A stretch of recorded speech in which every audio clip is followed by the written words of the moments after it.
Қазақ топырағында туып өсіп, сайын даланың кеңдігі мен дархандығын, қазақ мәдениетінің жауһарлары мен руханиятын бойына сіңіріп өскен Корей қызы бұл күнде ұлттық арнаның тікелей эфирін тізгіндеуде. Ол қазақ тілін үйреніп қана қоймай, сонымен қатар шырайлы, тегеурінді сөздер арқылы барша көрерменнің ыстық ықыласына бөленді. Өзі де таңмен таласа оянған, кез келген иісі қазақтың шаңырағын шаттыққа бөледі.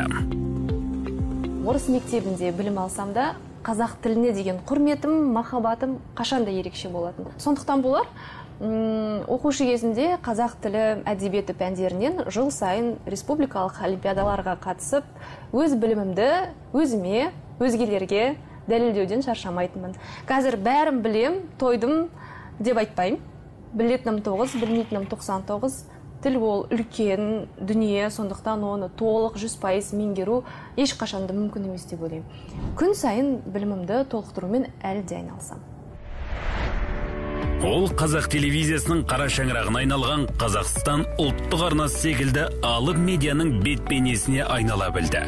Көпұлтты елімізде кәсіби қызметті табысты атқару үшін мемлекеттік тілді жетік меңгерудің маңыздылығын арттыра түсті. Тіпті жас буынның өзіне қарап өсетін болмасын қалыптастыра алды.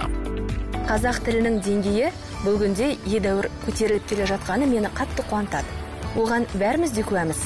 Жақын уақытта латын графикасына құрылған қазақ әліпбиіне ауыспақшымыз. Бұл мен үшін жақсы жаңалықтардың бірі болып десем, қателеспеймін. Себебі Абайдың тілі әлемдік аренада естіліп жатса, құба-құп емес пе? Ал біз қолданатын, жазып жүрген тіл технология тіліне айналса ше, онда тіптен керемет. Мынау біздің жарық студиямыз. Эфир таңғы 7-де басталады, бірақ біз ертерек келеміз, себебі дайындық керек. Таңшолпанда жұмыс істегеніме шамамен 8 жыл уақыттан асты.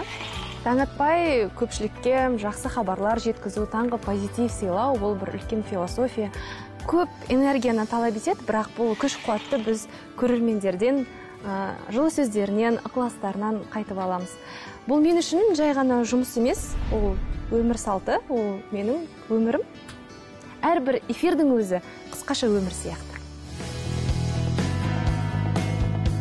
Тіл арқылы біз бір-бірімізді түсініп қана қоймай, тұтас қоғам ретінде сезіне де аламыз.